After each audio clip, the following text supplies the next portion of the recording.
Telugu online టీచింగ్కి స్వాగతం. ఈరోజు మీకు ఛందస్సులో భాగమైన కొన్ని పరిచయం చేస్తాను. ఈరోజు వాటిలో ఒకటి శార్దూలం. ఈ శార్దూలం అనే పద్యాన్ని మీకు ఛందస్సులో పరిచయం చేస్తాను. శార్దూలం యొక్క లక్షణాలు చూడండి, గ్రహించండి.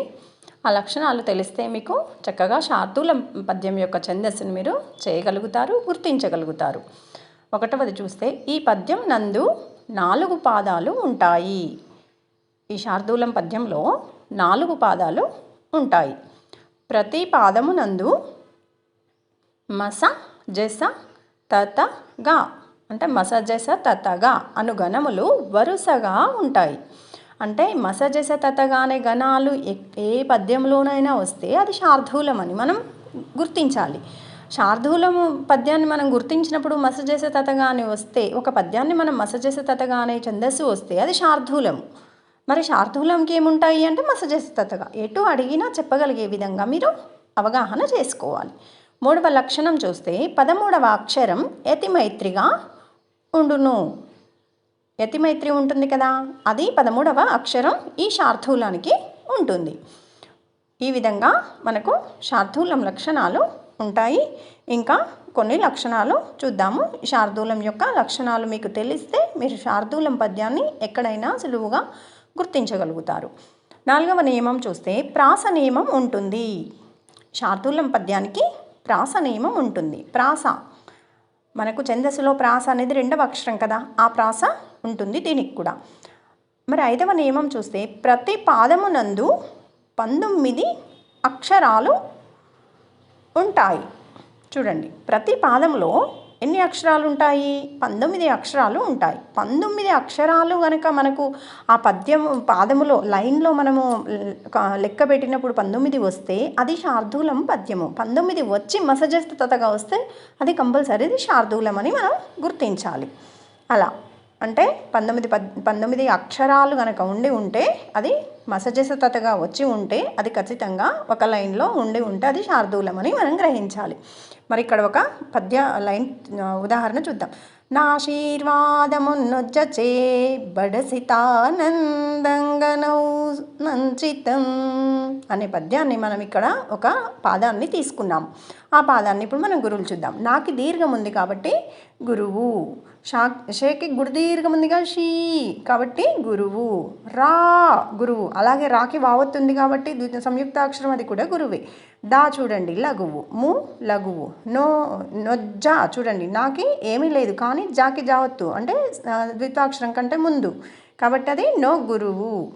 జాకి ఏమీ లేదు కాబట్టి లఘువు, చాకి ఏత్వం దీర్ఘంగా ఉంది గురువు, బాకి ఏమీ లేదు కాబట్టి లఘువు, డాకి ఏమీ లేదు లఘువు, సి కూడా లఘువే, తా దీర్ఘం ఉంది కదా గురువు అయింది. మరి నాకు 0 ఉంది ఏమవుతుంది? గురువు అవుతుంది. దాకు 0 ఉంది ఏమవుతుంది? గురువు అవుతుంది. నాకు ఔత్వం ఉంది, ఔత్వంతో కూడిన గాకి ఏమీ లేదు కాబట్టి గా లఘువే. నాకి ఔత్వంతో కూడిన అక్షరాలన్నీ గురువులు కదా, అందుకని నౌ గురువు.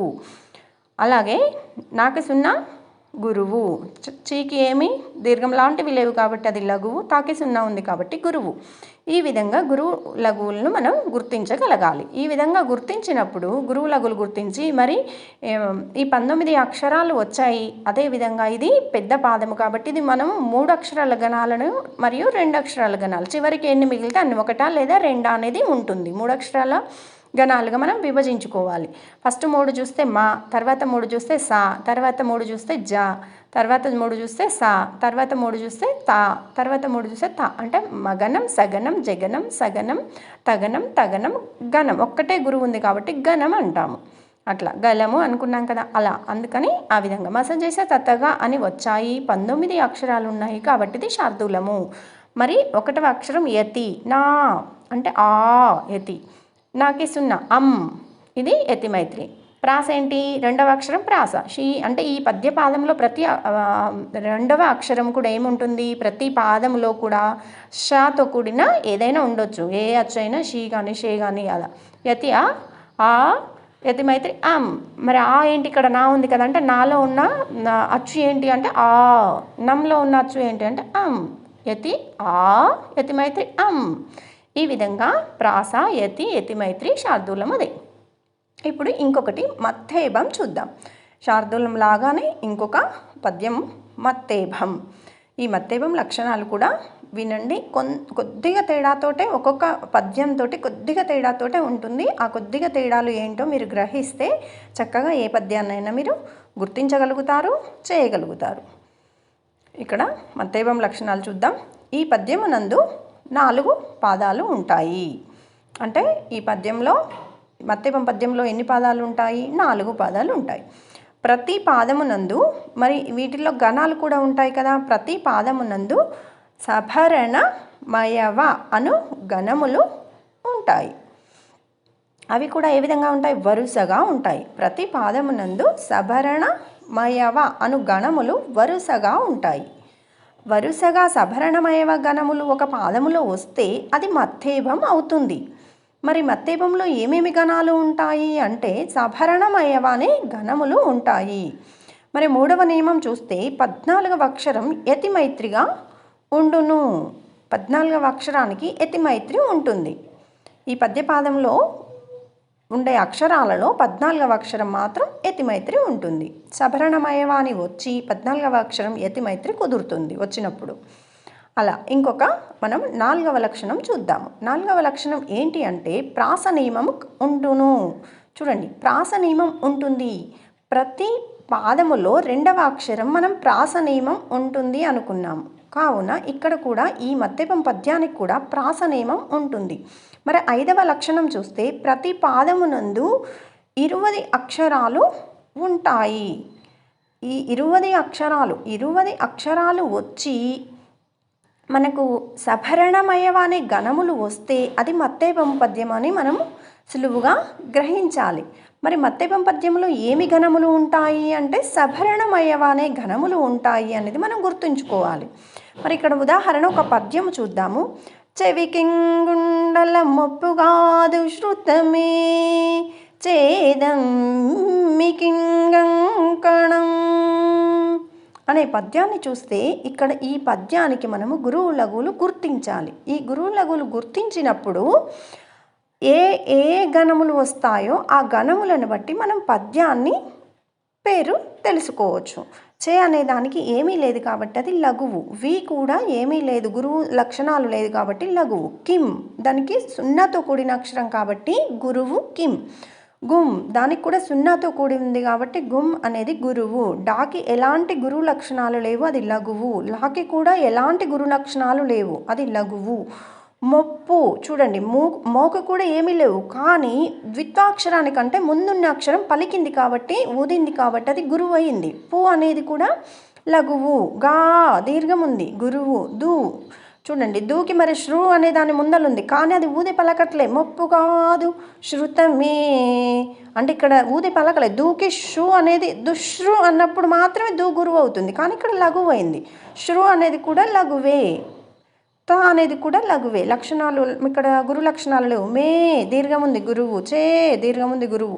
దమ్మి చూడండి, ఇక్కడ ద్విత్వాక్షరానికంటే ముందు ఉంది కాబట్టి ద అనేది గురువు, మీ అనేది లఘువు. కింగంకణం నాకి గావత్తు సంయుక్త అక్షరానికి ముందు ఉంది కాబట్టి కి గురువు. నాకి సున్నా ఉంది కాబట్టి గురువు. కా ఏమి గురు లక్షణాలు లేవు, లఘువు. నం సున్నా ఉంది కాబట్టి నమ్ అనేది గురువు అవుతుంది. ఈ విధంగా గురు లఘువులను గుర్తించవలసి ఉంటుంది ఏదైనా ఒక పద్యపాదం ఇచ్చినప్పుడు.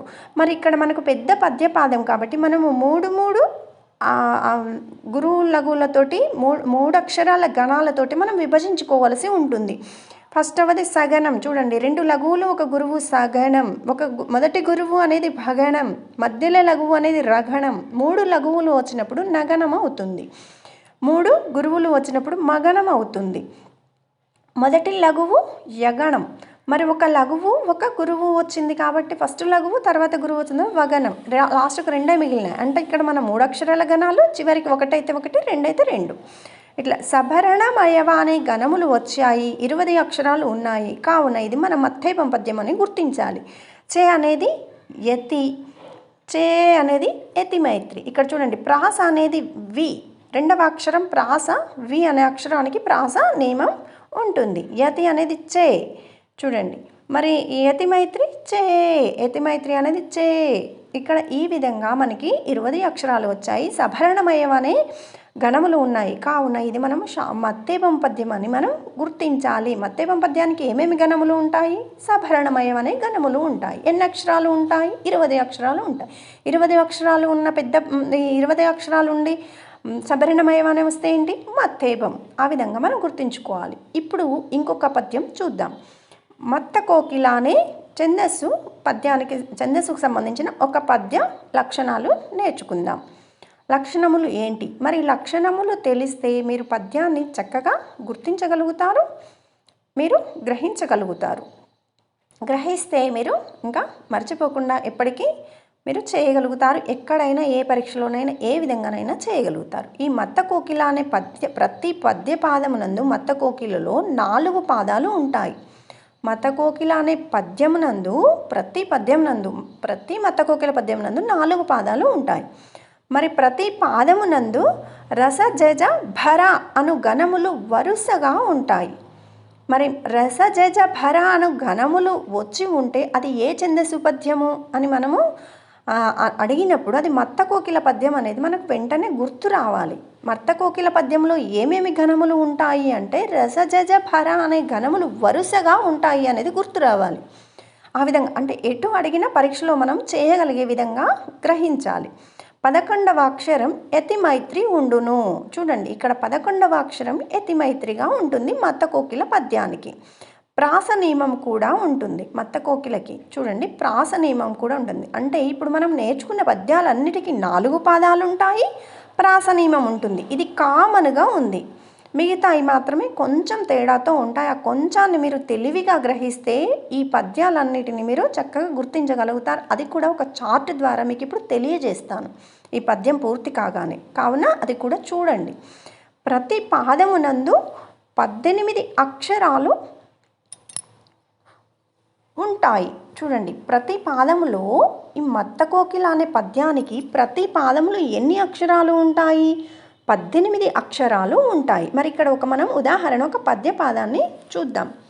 శ్రీనివాస దయానిధి నిను జేరి గుల్తును బ్రోవరా అనే పద్యపాదాన్ని మనము చూస్తే ఇక్కడ మనము గురువు లఘువులు గుర్తించాలి. ఈ పద్యపాదానికి ఏమేమి గురువు లఘువులు వస్తాయో చూద్దాం. శ్రీ అనేదానికి గుడి దీర్ఘము వచ్చింది, కావున గురువు. నీకి మన గురు లక్షణాలు లేవు, లఘువు. వాకి దీర్ఘం ఉంది కాబట్టి గురువు. సాకి ఎలాంటి గురు లక్షణాలు లేవు, అది లఘువు. దాకి కూడా ఏ గురు లక్షణాలు లేవు, లఘువు. మరి యా అనేది ఇక్కడ మనకు దీర్ఘం ఉంది, కావున దీర్ఘంతో కూడినవి గురువులు. నీ అనేదానికి గురు లక్షణాలు లేవు, లఘువు. ధీ అనేదానికి గుడి దీర్ఘం ఉంది, కావున అది గురువు. నీ అనేది కూడా గురు లక్షణాలు లేవు, కావున అది లఘువు. ను అనేది కూడా లఘువు అవుతుంది. జే ఎత్తు దీర్ఘం ఉంది, కావున గురువు అవుతుంది. రీకి గురు లక్షణాలు లేవు, లఘువు అవుతుంది. గొల్తు చూడండి, మనకు సంయుక్త అక్షరం కంటే ముందుంది గో, కావున అది గురువు అయింది. లు అనేది కూడా గురు లక్షణాలు లేవు, లఘువు అయింది. నువ్వు కూడా చూడండి, మరి ఇది సంయుక్తాక్షరం కంటే ముందుంది కానీ గొల్తును బ్రోవరా అన్నాం. అంటే మనం దీనికి దానికి ఇది ఊది పలకట్లేదు. నుబ్రో అన్నప్పుడు మాత్రమే నువ్వు కూడా గురువు అవుతుంది. ఇక్కడ మనకు గ్యాప్ వచ్చింది. బ్రో అనేది ఓత్వం దీర్ఘం ఉంది కాబట్టి గురువు, తర్వాతది లఘువు, తర్వాతది మనకు గురువు అవుతుంది. ఈ విధంగా మనకు గురువు లఘువులు అనేవి మనం గుర్తించవలసి ఉంటుంది. ఈ విధంగా మనం మూడు అక్షరాలకి మనం గురువు లఘువుల్ని చూడండి. మధ్యలో లఘువు రగనం, చివరి గురువు సగనం, మధ్యలో గురువు జగనం, మధ్యలో గురువు జగనం, ముందల ఫస్ట్ గురువు భగణం, మధ్యలో లఘువు రగనం. ఈ విధంగా మనం రస జజ భర అనే గణములు ఏ పద్యానికి వస్తాయి? మత్త కోకిల అనే పద్యానికి వస్తాయి. మత్త కోకిల అనే పద్యానికి ఏ గణములు వస్తాయి అన్నప్పుడు రస జజ భర అనే గణములు వస్తాయి అనేది మనం గుర్తుపెట్టుకోవాలి. శ్రీ అనేది మనకు ఇక్కడ చూడండి, యతి, జే అనేది యతి మైత్రి. ఇక్కడ ఈ జే మరి ప్రాసనిమం ఏంటి? 2వ అక్షరం ని. యతి మైత్రి శ్రీ, యతి శ్రీ, యతి మైత్రి జే. శ్రీకి జే అనేది యతి మైత్రి ఉంటుంది. ఈ విధంగా. అయితే మీరు ఈ పద్యాలన్నిటిని ఇప్పుడు నేర్చుకున్న పద్యాలన్నింటినీ మీరు లక్షణాలు బాగా గ్రహించండి. ఈ లక్షణాలన్నింటినీ మీకు ఒక టేబుల్ రూపంలో చక్కగా ఈజీగా సులువుగా అర్థం చేసుకునే విధంగా ఒక టేబుల్ లాగా ఇస్తాను. ఇప్పుడు ఇది గ్రహిస్తే మీరు పద్యం పేరు, గణములు, తర్వాత యతిమైత్రి, ఆ పద్యానికి ఎన్ని అక్షరాలు వస్తాయి అనేది చూడండి. ఒక టేబుల్ రూపంలో మీకు ఇస్తాను. చూడండి. మొట్టమొదటిగా ఉత్పలమాల పద్యము. ఉత్పలమాల పద్యానికి భరణ భభరవ అనే గణములు ఉంటాయి. భరణ భభరవ అనే గణములు దేనికి ఉంటాయి? ఉత్పలమాల పద్యానికి ఉంటాయి. యతిమైత్రి ఎన్నవ అక్షరం ఉంటుంది? 10వ అక్షరం. 20 అక్షరాలు ఉండి భరణ భభరవ అనే గణములు వస్తే అది ఖచ్చితంగా ఉత్పలమాల. భరణ భభరవ అని వచ్చి 20 అక్షరాలు ఉంటే అది ఉత్పలమాల. ఉత్పలమాలలో ఎన్ని అక్షరాలు ఉంటాయంటే 20 అక్షరాలు. ఏ గణాలు ఉంటాయి? భరణ భభరవ. యతిమైత్రి 10కి ఉంటుంది. ఆ విధంగా మీరు చూడండి, ఒక్క లైన్లోనే మీరు ఉత్పలమాల పద్యాన్ని రాసేయచ్చు. ప్రాస నియమం 4 గణాలు, 4 పదాలు అనేవి కామను. చెంపకమాలలో నజభజ జజర ఉంటాయి. 11వది యతిమైత్రి. 21 అక్షరాలు ఉంటాయి. చూడండి, 10 ఏమో ఉత్పలమాలకి, 11 ఏమో చెంపకమాలకి. 20 అక్షరాలేమో ఉత్పలమాలకి, 21 అక్షరాలు చెంపకమాలకి. అంటే చూడండి, కొద్దిగా తేడా. మీరు కొంచెం తెలివిగా గుర్తుంచుకుంటే చక్కగా గుర్తుంచుకోగలుగుతారు. కొద్దిగా తెలివి పెడితే ఈజీగా గుర్తుంటుంది. శార్దూలంలో ఏమేమి ఉంటాయి? మస చేసేటట్టుగా ఉంటాయి. 13వ అక్షరం యతిమైత్రి. 19 అక్షరాలు ఉంటాయి. ఇక్కడ చూడండి, మళ్ళీ ఇదేమో పెరిగింది, ఇది తగ్గింది. కొంచెం ఈ టేబుల్ని మీరు తెలివిగా గుర్తుంచుకోండి, ఈజీగా మీరు గుర్తుంచుకోగలుగుతారు. మరి శార్దూలంలో ఏమేమి గణాలు వస్తాయి? మస చేసేటట్టుగానే గణాలు వస్తాయి. మత్తేపంలో ఏముంటుంది? సభరణమయవ అనే ఉంటుంది. ఇక్కడ చూడండి, శార్దూలంకి మసజేస్తగా, మత్తేవానికి సభరణమయవ అంటే ఇది దాంతో అది దీంతో స్టార్ట్ అవుతుంది. యతిమైత్రి 14, ఇది ఒకటి పెరిగింది. చూడండి, ఇక్కడ కూడా అక్షరాలు కూడా 20 అక్షరాలు, ఒకటి పెరిగింది. చూడండి, ఉత్పలమాలకి చెంపకమాలకి ఒక్కొక్క అక్షరము ఒక్కొక్క యతిమైత్రి పెరిగింది. ఇక్కడ శార్దూలానికి మత్తేవానికి ఒక్కొక్క అక్షరం పెరిగింది. అట్లా యతిమైత్రి కానీ అక్షరాలు కానీ ఒక్కొక్కటి పెరిగింది. మత్త కోకిల చూస్తే రసజజ భర అనే ఉంటాయి. ఇక్కడ 11, సేమ్ మళ్ళీ చెంపకమాలకు ఉన్నట్టు 11 ఉంటాయి. కానీ అక్షరాలు మాత్రం 18 ఉంటాయి. కొంచెం తెలివితో గుర్తుంచుకోండి. ఈ టేబుల్ని మీరు గుర్తుంచుకుంటే ఇవన్నీ వృత్త పద్యాలు. ఇవన్నీ వృత్తాలు అంటే ఏంటిది? ప్రాస నియమం ఉంటుంది, యతిమైత్రి ఉంటుంది, అక్షర నియమం ఉంటుంది, ఘన నియమం ఉంటుంది. వీటికి 3 అక్షరాల గణాలు ఉంటాయి. చివరికి మాత్రం 1 అయితే 1, 2 అయితే 2 మిగిలి ఉంటాయి. అలా ఈ వృత్త పద్యాలన్నిటికీ 3 అక్షరాల గణాలే గుర్తించాలి. ఇప్పుడు మీకోసం ఒక పొడుపు కథ. ఇంతకుముందు పొడుపు కథ, కానీ ఈరోజు మీకు పొడుపు పద్యం. ప్రతిసారి పొడుపు కథ ఇస్తున్నాను కదా, ఈసారి మాత్రం పొడుపు పద్యం ఇస్తున్నాను. అది ఏంటో చూడండి, ఓకేనా? కనులు 3 గలవు కాడు త్రినేత్రుండు, పక్షి కాదు చెట్టుపై నుండు,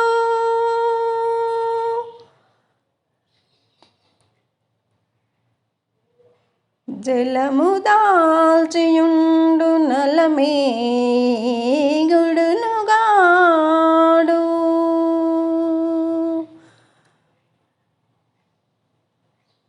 దీని భావమేమి తిరుమలేశ, కనులు 3 గలవు కాడు త్రినేత్రుండు, పక్షి కాదు చెట్టు పైన నుండు, జలము దాల్చియుండు నలమేగుడును కాదు. దీని భావం టెంకాయ.